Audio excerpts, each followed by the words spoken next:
this is me in Richards Bay. And yeah, I would just like to share with you guys my recent events, recent things that happened.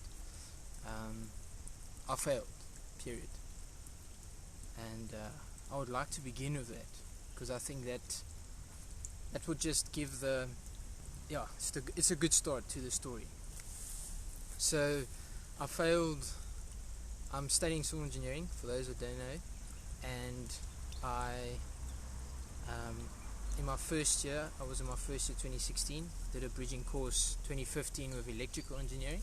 So last year, 2016, was tough, but it was an amazing year. I think just the things that I had to go through was a lot of, you have to get used to life, living a balanced life, and we all make mistakes, and that's a real thing. We are sinful people, we make mistakes, and that's what happened, I think, with my time management a little bit, and things weren't I don't know, I wasn't as dedicated to my studies as I would want it to be. Not because I had too much on my plate, but because I didn't use the times allocated to my studies as productive as possible. Anyways, let's get to the point. I failed 4 of my modules, 3 in the second semester, and the one I just got through in the first semester. But anyways, 4 modules over the year. I mean, you guys know how it feels. After you failed something, it's a total, you kind of go into that depression state, just total depression. You're like, oh.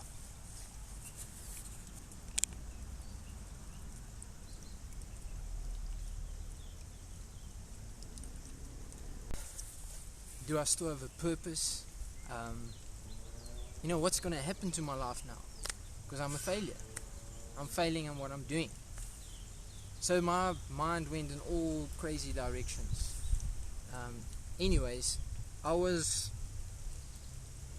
in my diploma that I'm doing. I've got an opportunity to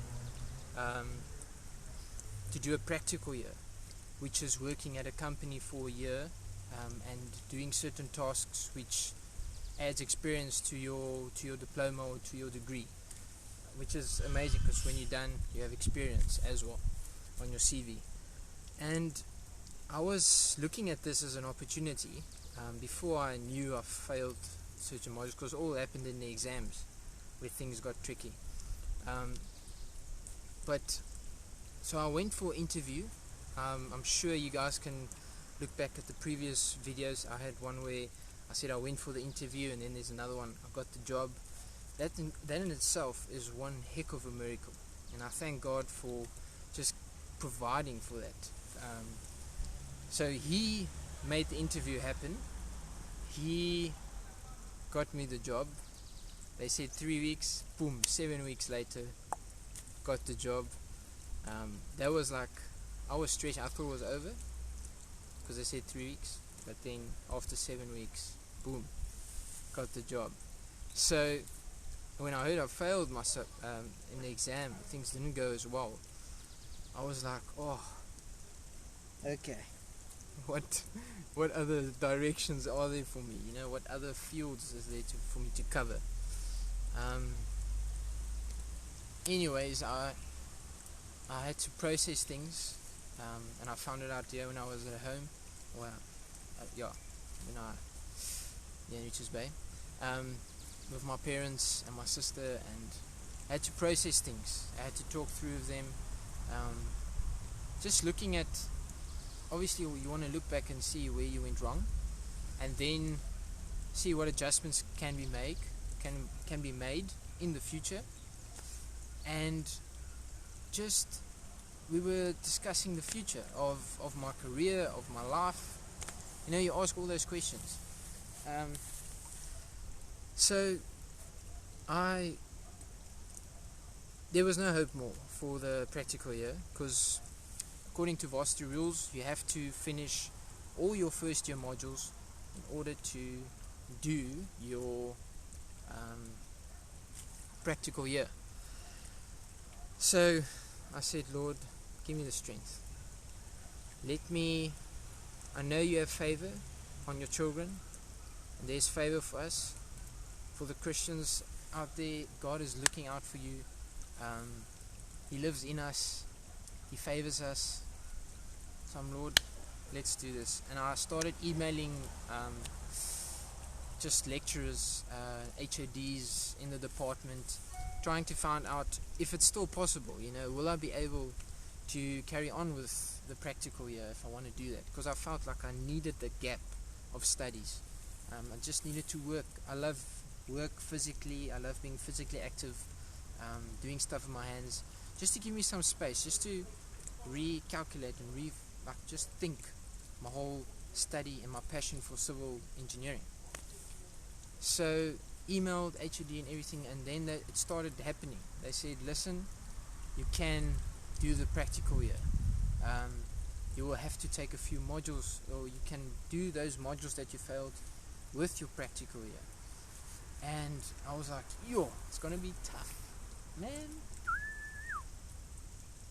It's gonna be super tough, but it's an opportunity, and I'm willing to take it. I already have the job, and I would love to grasp the opportunity, even though I have to pull in modules.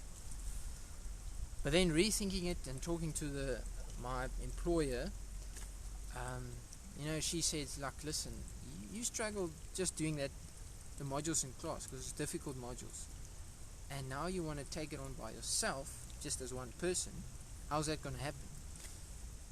And I had a hard think, and I was like, yes, that's so true. Like, I struggled by attending all the classes, which I always do, and I recommend that for everyone.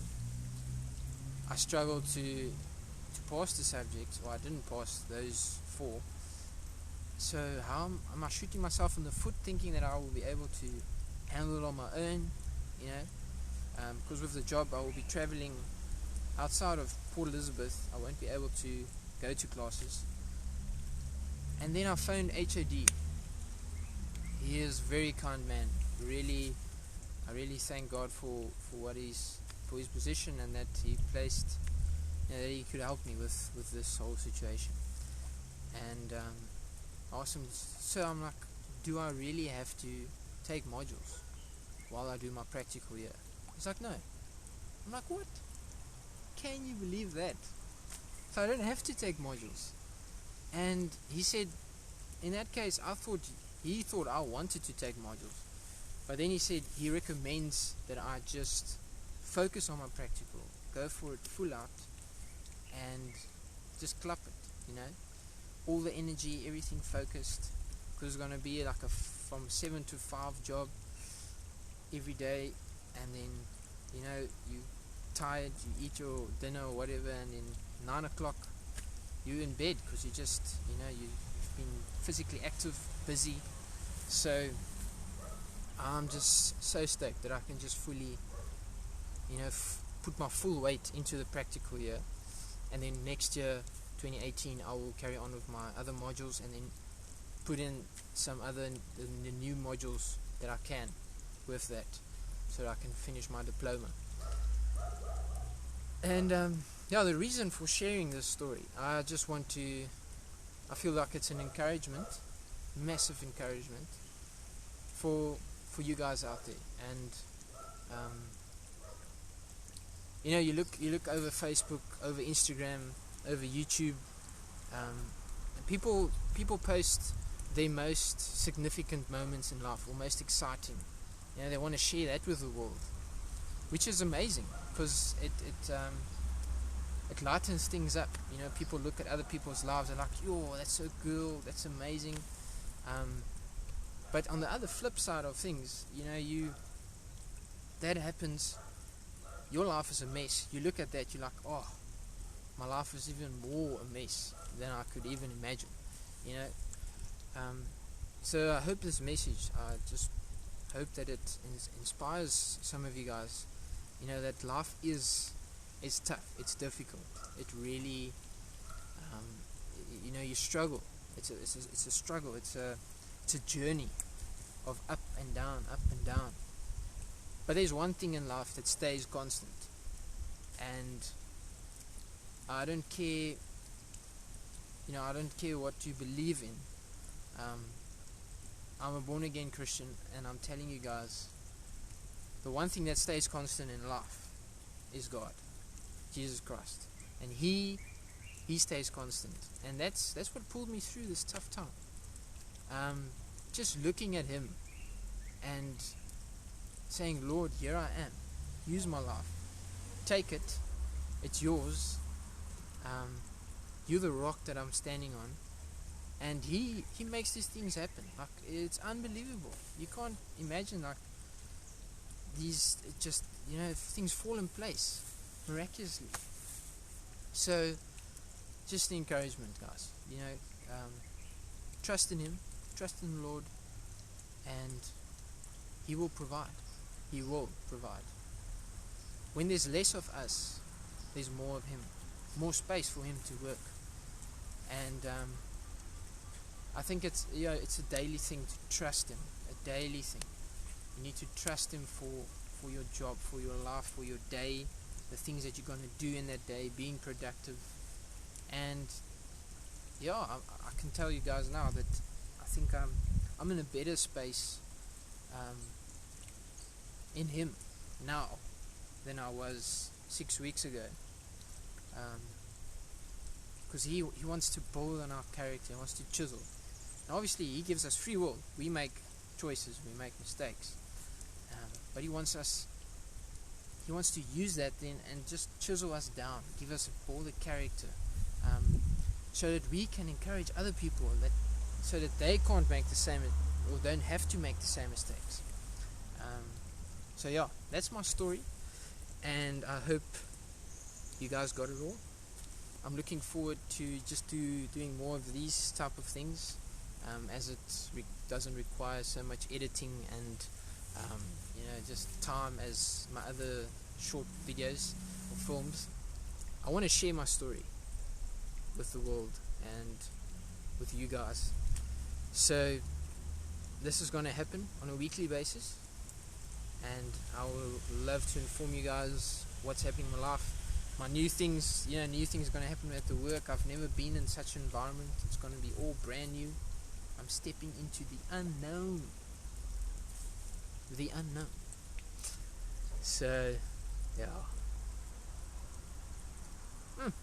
man, I'm excited. Life is exciting.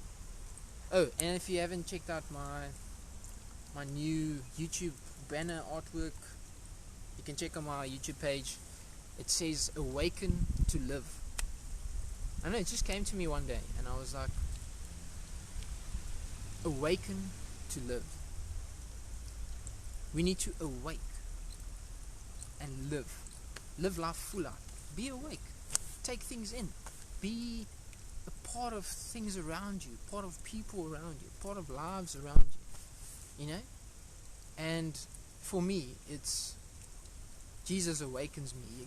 He awakens my heart. Every time I read the Word, I read the Bible, I am in a church, I'm with Christians, it just awakes me. And that's the spark for just living full out. And I would love all of you guys to experience that. So that's it for today, and I hope you guys enjoyed it. Like, share this video on Facebook, wherever, may it be an encouraging story to other people, and subscribe to my channel for more content coming up. Awesome stuff. Love you guys. Cheers. Chew.